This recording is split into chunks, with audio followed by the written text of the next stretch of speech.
우리 안에 두 마음이 있습니다. 그것을 아십니까?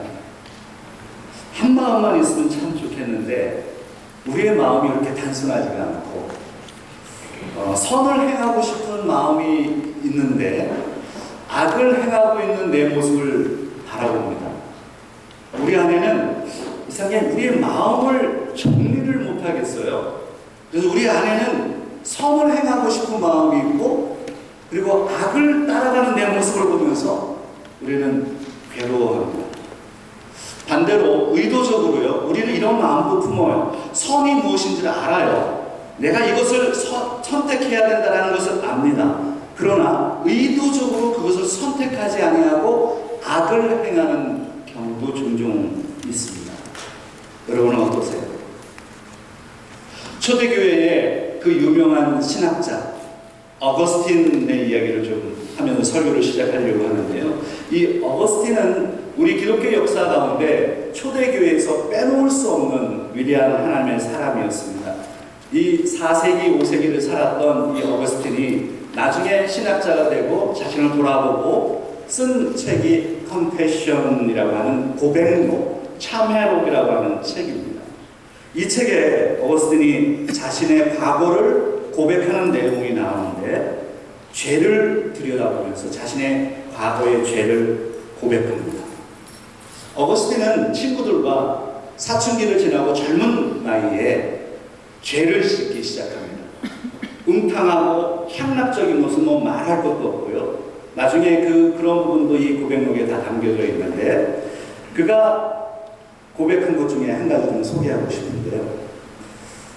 이 어거스틴의 친구들과 이웃 사람의 배나무, 우리 한국 사람들은 배 좋아하시죠? 여러분 배 좋아하시죠? 서양 배입니다. 여기에 배나무를 흔들어 가지고 배를 다 떨어뜨립니다. 한두 개가 아니에요. 다니면서 배나무를 다 흔들어요. 배나무에 이 배들을 다 떨어뜨립니다. 그럼 혹시 저거 내 얘기인데 그러는 분들 계시죠? 우리 어렸을 때 서리에서 먹고 그런 거 기억나시죠? 그렇게 아마 그런 일을 하고 났는데 이것이 나중에 이 고백록에 어떻게 기록하느냐 하면 내가 왜 그랬을까? 배가 고파서 그랬나? 먹을 게 없어서 그랬나? 그것이 아니고 어떻게 고백하느냐 하면 불의한 욕망과 쾌락을 즐기는 마음으로 나는 그 일을 행했다 이렇게 표현합니다. 그래서 이 고백록의 한 부분을 제가 좀 읽어드릴 텐데요. 나는 단지 도둑질을 하면서 묘한 쾌감을 느꼈고 도둑질을 비롯한 여러 가지 죄악을 행하는 것이 즐거웠기 때문이다. 하지 말라는 일들을 행하며 우리는 쾌감을 느꼈습니다. 어거스틴의 고백입니다. 우리 안에는 반항하는 자아가 있다라는 거예요. 반항하고 싶은 거예요. 이게 잘못된 줄 아는데 반항해보고 싶은 거예요. 쾌락을 쫓아가는 자아가 있다라는 거예요. 그게 나쁜지 아는데 따라가고 싶은 거예요. 반항해보고 싶은 거예요. 와이프가 막 뭐 하지 말라 그러면 나는 더 하고 싶은 거 있잖아요. 청소하라 그러면 저도 하기 싫거든요. 그러면 그날은 청소를 안 하거든요. 여러분은 다 잘 말씀을 잘 듣는군요. 근데 저는 아무튼 반항하는 내 안에 있는 내 모습을 봅니다. 오늘 어거스틴이 이 이야기의 고백은 바로 우리들의 고백 아닌가요? 반항하고 싶고 쾌락을 쫓아가고 싶고 그것이 아닌 줄 알면서도 내 안에 선이 무엇인지를 알면서도 선을 따라가지 못하는, 선을 추구하고 싶으나 선을 따라가지 않는 내 모습, 의도적으로 반항하고 있는 이 모습. 우리는 그것에 대해서 투쟁하는 삶을 사실은 살아가는 거예요.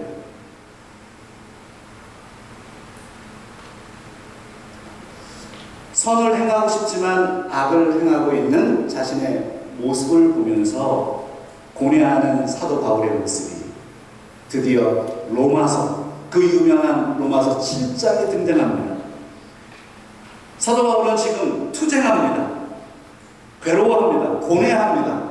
선과 악이 자신의 안에서 자신을 괴롭히는 모습을 보면서 싸우고 있는 거예요. 오늘 저와 여러분의 싸움이 바로 이런 싸움 아닐까요? 우리는 죄와 싸우는 이런 투쟁이 없습니까? 죄가 무엇인지를 알고 율법이 무엇인지 알고 하나님이 무엇을 원하시는지를 알지만 그 반대로 행하고 있는 나의 모습을 보면서 나는 고통당하고 고민하며 고뇌하면서 나는 눈물을 흘리기도 하고 이것과 싸우면서 내가 얼마나 연약한 존재인지를 깨닫게 되죠. 로마서 오늘 본문 7장 14절에 있는 말씀이에요. 우리 한번 같이 읽어보겠습니다. 우리가 율법은 신령한 줄을 알거니와 나는 육신에 속하여 죄 아래에 팔렸도다. 우리가 율법은 신령한 줄 알거니와 We know that the law is spiritual. 율법은 영적인 거예요. 신령한 거예요. 좋은 거예요. 하나님의 뜻이라는 것을 we know that 안다는 거예요. 그러나 I am, but I am unspiritual. 나는 영적이지 않다. 이 말을 이렇게 번역했습니다. 나는 육신에 속해 있다. 이 단어를 기억하세요. 제가 좀 이따 설명할 겁니다. 나는 어디에 속해 있대요? 육신에 속해 있다. 이것을 번역을 이렇게 했습니다. I am unspiritual. 나는 영적이지 않다. Sold as a slave to sin. 죄 아래 나는 팔렸기 때문에 나는 육신에 속해 있다. I am unspiritual. 율법은 선한데 내가 육신을 가지고 있어서 죄 아래 팔려서 죄의 종이 되어 있는 이 모습을 사도 바울은 드디어 풀어내기 시작합니다. 로마서 7장은 율법에 대한 바울의 견해를 볼 수 있는 정말 탁월한 하나님의 말씀입니다. 율법이 무엇이냐라고 물을 때 로마서 7장을 여러분은 피시고 로마서 7장을 읽으셔야 됩니다. 존 스토튼 목사님이 이 로마서 7장을 통해서 세 가지로 정리를 했습니다. 네, 소개를 하고 싶어요. 탁월한 부분이기 때문에 소개합니다. 로마서 7장 1절로 6절에는 율법으로부터의 자유함을 설명합니다. 무엇으로부터의 자유함이요? 율법으로부터의 자유함. 율법으로부터 해방되었다라는 거예요. 로마서 7장 7절로 13절 제가 지난주에 설교했던 부분. 율법을 변호하기 시작합니다. 율법을 변호함. 그리고 오늘 본문 로마서 7장 14절로 25절은 율법이 지닌 연약함을 다룹니다. 세 가지 한번 정리해 볼까요? 제가 이 세 로마서 7장을 3주에 걸쳐서 그래서 설교를 했습니다. 더 짧게 끊어서 설교를 하고 싶었지만 제가 존 스토튼 목사님이 이 논리를 제가 그대로 따라가서 제가 세 번에 걸쳐서 설교를 하는데요. 율법으로부터 자유함, 율법을 변호함, 율법이 지닌 연약함. 이게 로마서 7장에 담긴 내용입니다. 오늘 보면 로마서 7장 14절에 율법이 선한 것인지는 안다. We know that the law is spiritual. 율법이 선하다는 걸 알지만 그 율법 아래서 바울은 죄의 종이 되었음을 고백합니다. 이것이 율법의 연약함입니다. 사도 바울께서 율법이 연약하다라는 것을 설명하기 위해서 내 안에 있는 율법이 연약하다. 율법 자체가 나쁘다는 게 아니에요. 율법이 연약해지는 것. 그것은 내 육신이 죄의 종이 되기 때문인데 이것을 설명해내고 싶은 거예요. 그래서 사도 바울이 문법적인 변화를 사용합니다. 그동안 우리가 지난주에도 한번 살펴보았는데 로마서 여러분 성경책을 한번 펴보시고요. 로마서 7장 어디를 보시느냐면 5절과 6절에 있는 말씀에 보면 1인칭 복수 대명사가 나옵니다. 인칭 대명사 우리라고 하는 단어가 나옵니다. 그런데 그 이후로 변화됩니다. 인칭 대명사가 1인칭 복수 대명사에서 1인칭 단수 대명사로 바뀝니다. 우리에서 단수 대명사는 나잖아요. 우리에서 나로 변화돼요. 그것을 의도적으로 사도 바울이 율법의 연약함을 설명하기 위해서 사용합니다. 그래서 오늘 본문 14절에도 보면 인칭 대명사가 변화되고 있는 것을 알 수 있습니다. 어떻게 변화되고 있습니까? 우리가 알거니와 we know that에서 I라고 바뀝니다. 그래서 우리에서 I로 바꿔가는 인칭 대명사의 변화를 추구해 가면서 사도 바울이 자신이 이 율법 앞에서 얼마나 연약한 존재인지를 드러내는 거예요.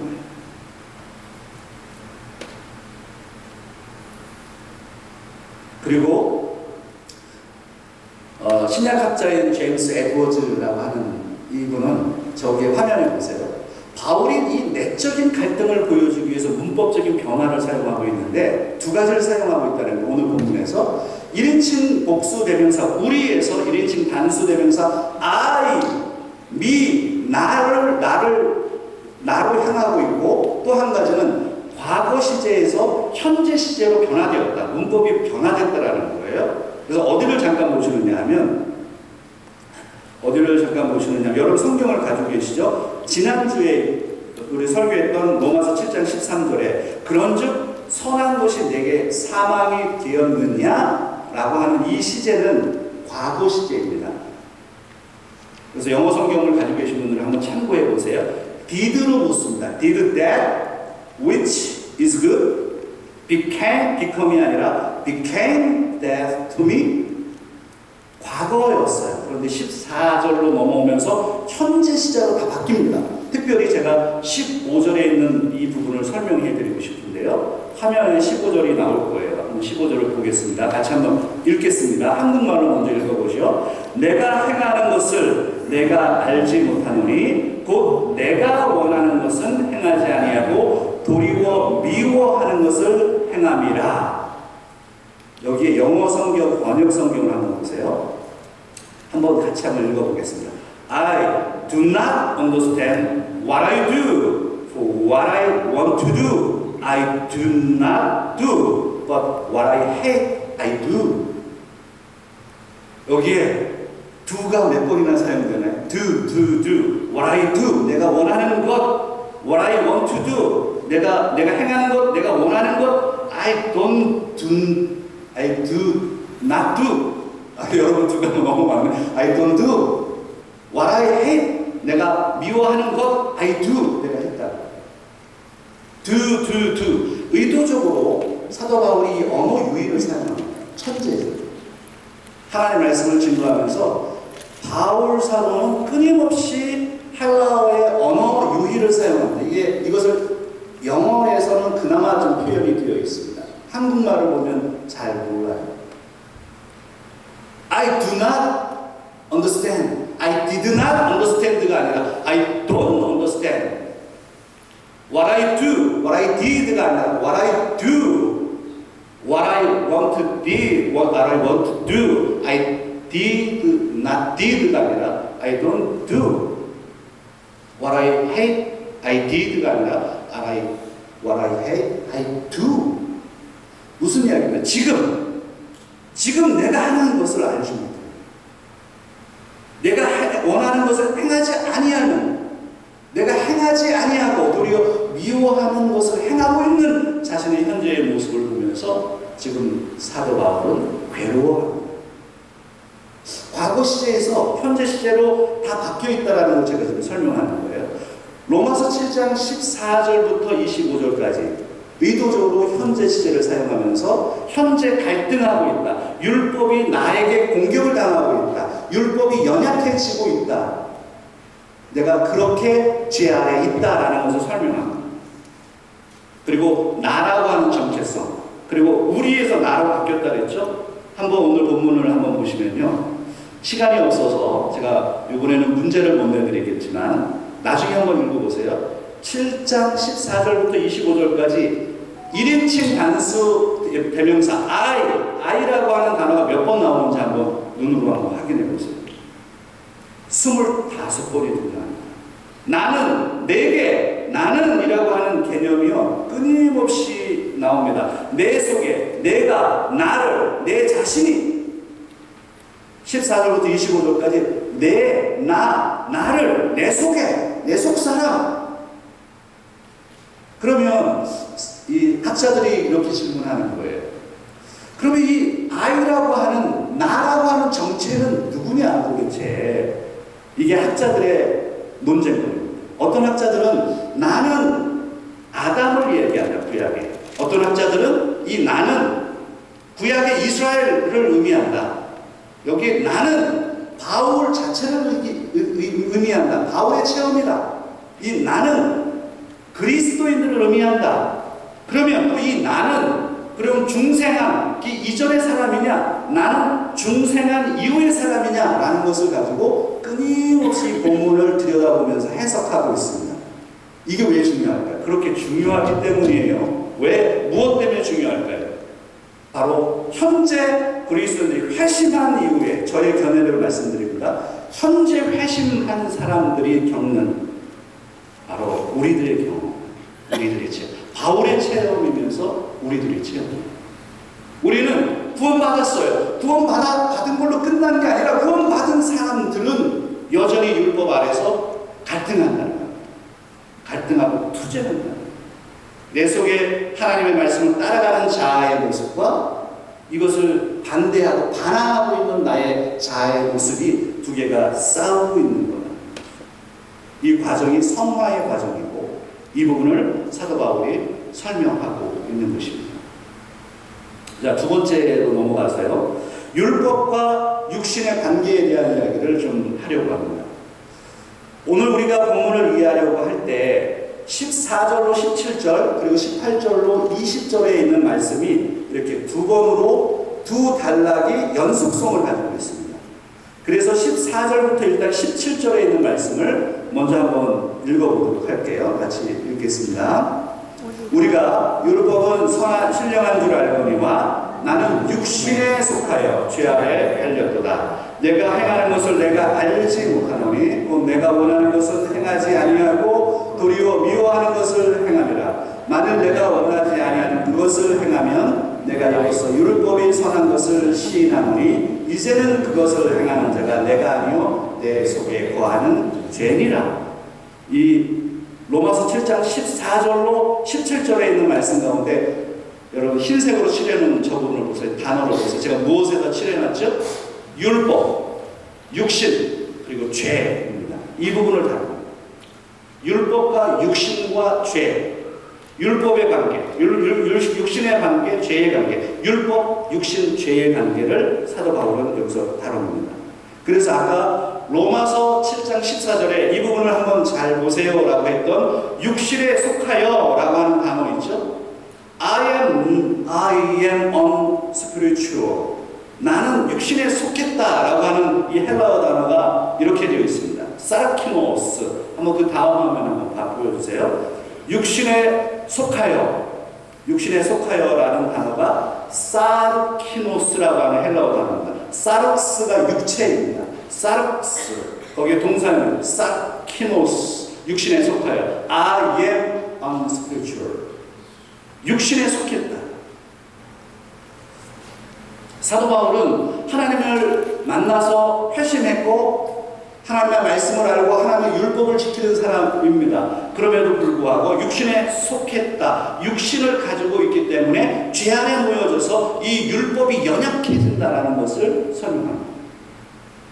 그래서 18절부터 다시 20절까지 이 부분을 또 설명하는데 본문을 같이 한번 읽어보겠습니다. 내 속, 곧 내 육신에 선한 것이 거하지 아니한 줄 아노니. 함께 같이 읽을까요? 원함은 내게 있으나 선을 행하는 것은 없노라. 내가 원하는 바 선을 행하지 아니하고 도리어 원하지 아니하는 바 악을 행하는도다. 만일 내가 원하지 아니하는 그것을 하면 이를 행하는 자는 내가 아니요 내 속에 거하는 무엇이래요?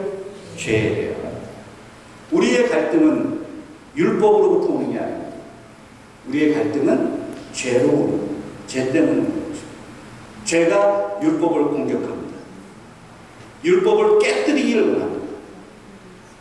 그래서 죄를 통해서 율법을 알고 있는 우리가 상처를 입습니다. 율법을 온전히 지키고 싶은 우리가 죄가 공격함으로 인해서 그 죄로 인해서 율법을 무너뜨리고 있는 내 자신을 보게 되면서 우리는 갈등합니다. 살인하지 말라, 간음하지 말라, 도둑질하지 말라, 거짓말하지 말라, 탐내지 말라. 죄가 그것을 공격해요. 사람들로 가늠케 합니다. 사람들로부터 거짓말하게 합니다. 아니 그 율법을 아는데 지키지 못하고 있는 내가 그 율법이 깨져 있는 내 안의 그 모습을 보면서 우리는 괴로워하죠. 육신이요. 율법과 육신 죄의 관계, 율법과 육신의 관계. 한번 이런 질문을 해보겠습니다. 사랑하는 여러분, 육신이 육체 같은 단어이죠. 육체가 나쁜 겁니까? 한번 대답 좀 해보세요. 육체가 나쁜 거예요? 아니, 이 육체, 우리 육체 있잖아요. 육체가 나쁜 거예요? 얘기 좀 해보시라니까요. 육체가 나빠요? 선해요?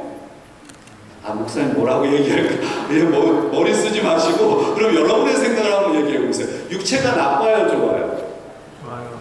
어떤 분은 아니에요. 아니에요. 자기의 한번 육신을 한번 볼까요? 내 육체. 여러분, 육체가, 자신을 한번 보세요. 자기 육체. 자기 육체를 보기 어려우면 옆에 사람을 한번 보실까요? 얼마나 육신을 가지고 있어서 아름다운지요. 저는 우리 교회에 참 이 엘세트로 지역의 엘세트로 한인 아름다운 공동체가 정말 미남미녀가 보였다. 여러분 그거 모르셨어요 혹시? 진짜 잘생겼어요. 우리 장모님들 잘생겼잖아요. 다 잘생기고 목사 닮아서 다 잘생겼어요. 그냥. 여러분 여성분들 자매님들 보세요. 다 그냥 비너스 같아. 팔등신이에요. 다 정말 이쁘잖아요. 육신이 나쁜 거예요. 아니 우리가 육신이 없으면요 어떻게 우리가 살아가요? 내 육신이 왜 나빠요? 아직 잠깐만 보여주지 마시고 왜 내 육체가 나빠요? 내 육체는 마음에 안 드는 부분이 있어요. 특별히 이 뱃살 같은 거 이거 좀 마음에 안 들지만 우리 육체가 얼마나 아름다워요.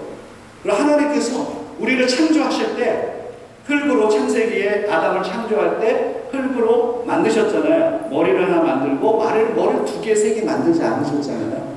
팔을 2개로 만들고 여기에 이거를 도구를 만지게 하기 위해서 손가락 5개씩, 물론 장애가 있는 분도 계시지만 아무튼 5개씩, 10개, 발 2개.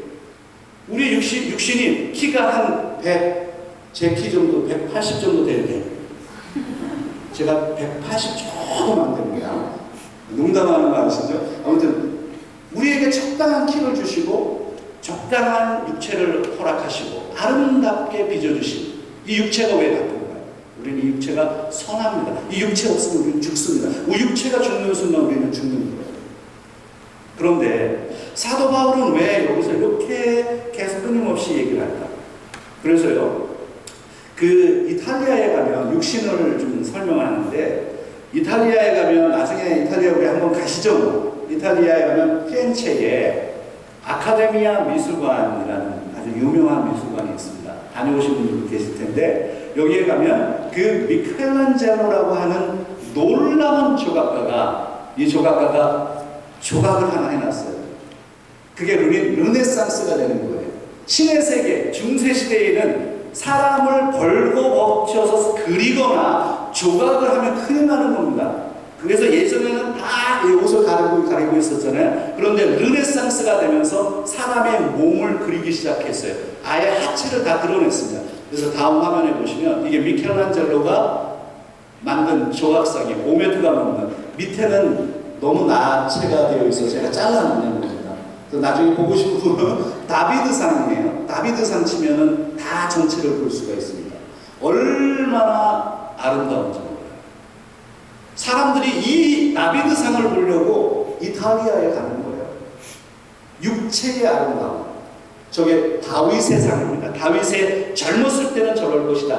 미켈란젤로의 통찰력으로 그리기 시작하고 조각하기 시작한 거예요.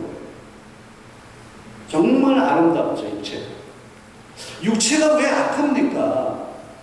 그러면 영은 선하고 육체는 악하다라고 하는 사상은요, 헬라 철학, 지금부터 2000년 전에 헬라 철학의 사상이었고, 우리 성경의 초대교회 때 영지주의 사상이 육체는 악하다는 사상이었어요. 그래서 예수 그리스도가 이 땅에 와서 육체로 죽었다라는 것을 부인하기 시작한 거죠. 그게 영지주의라고 합니다.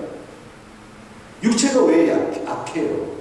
육체는 선해. 하나님 우리를 육체로 주셨어요. 그래서 우리가 육신을 잘 돌봐야 됩니다. 학대하지 말아야 됩니다. 우리의 몸을 잘 가꿔야 됩니다. 그런데 오늘 사도 바울은 로마서에서 무슨 이야기를 하는 거예요? 우리 육신이 있기 때문에 영에 속해 있는 하나님의 말씀이 우리의 육을 통해서 죄가 공격해서 우리의 육신이 죄의 종노릇하면서 율법이 깨지기 시작하는 그 갈등을 설명하는 것입니다. 그래서 오늘 본문에 이제 설교를 좀 정리해 가겠습니다. 이 본문을 통해서 한 가지 적용점을 좀 나누고 싶은데요. 죄와 투쟁하는 삶을 살아가라. 한번 따라하겠습니다. 죄와 투쟁하는 삶을 살아가라. 죄와 투쟁하는 삶을 살아가라. 무엇과 투쟁하래요? 죄와 투쟁하라.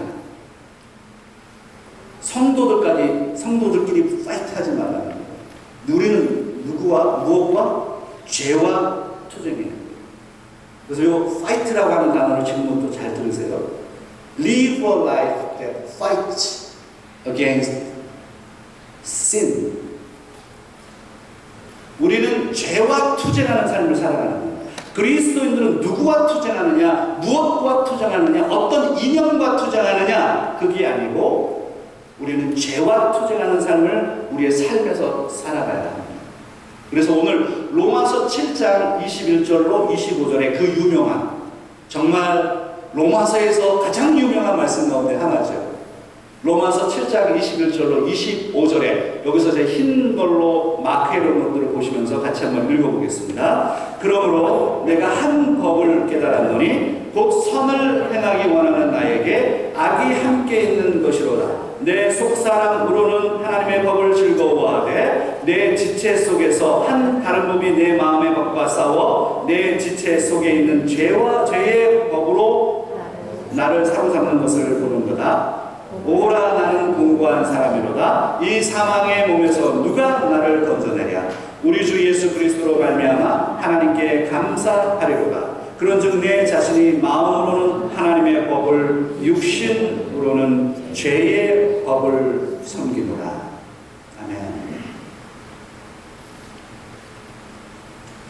오늘 이 부분에서 사도 바울은 자신이 겪고 있는 영적인 고뇌, 그리스도인들의 고뇌를 다룹니다.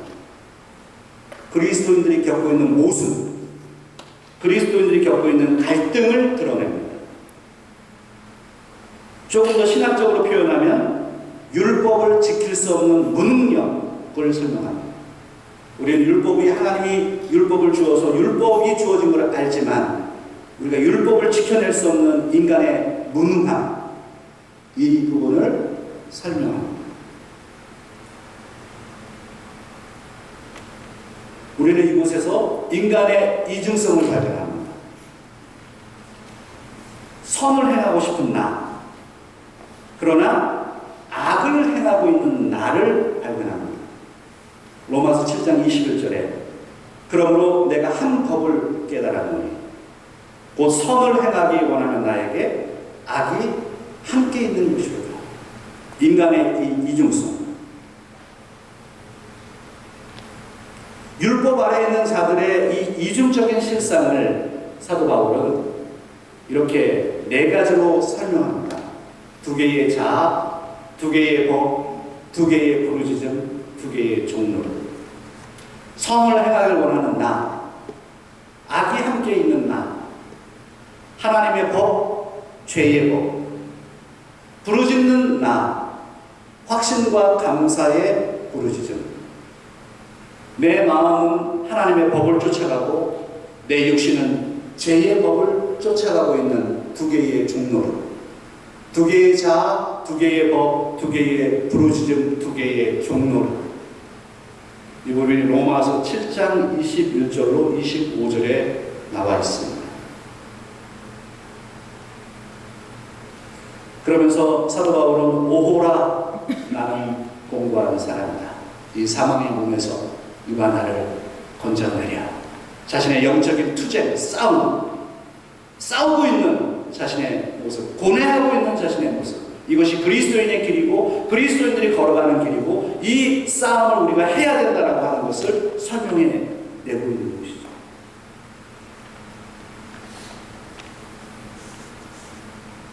지난주에 우리를 정말 깜짝 놀라게 하는 사건이 하나 있었습니다. 미국 공화당 전당대회가 지난주에 화요일부터 있었는데요. 며칠 전에 펜실베니아의 한 유세장에서 트럼프 전 대통령이 유세를 하고 있었습니다. 아시는 것처럼 젊은 20살의 청년이 지붕에서 총격을 가해서 트럼프를 스치게 맞췄죠. 이 총격 사건이 사실 너무나도 샤킹한 사건입니다.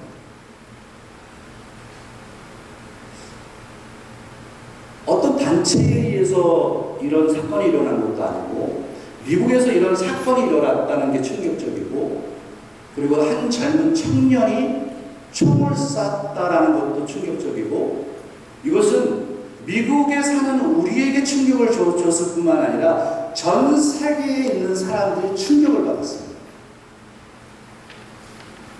거기에 이제 스쳐 지나가고 일어나면서 트럼프 전 대통령이 외쳤던 세 마디, 여러분, 그게 fight, fight, fight였습니다.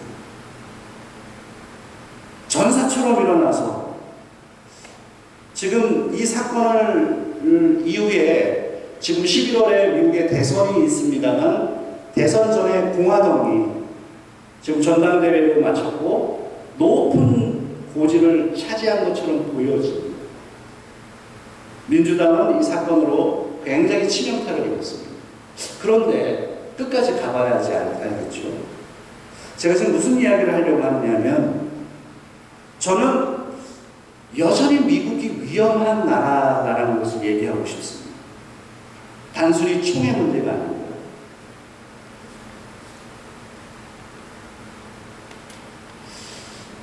정치가 혼동스러웠습니다. 제가 꿈꾸었던, 제가 그래서 유학을 미국으로 선택했던, 그리고 내 아이들을 키우고 싶었던 나라. 그래서 저는 20년을 이곳에서 살면서 공부하고 이민자로 살고, 그리고 저는 목회를 해왔습니다. 미국에 대해서 자부심을 느낄 때도 있었고, 그러나 지금 조금 혼동스럽습니다. 도덕적으로 혼란스럽고 극단적인 이런 분열이 혼동스럽습니다.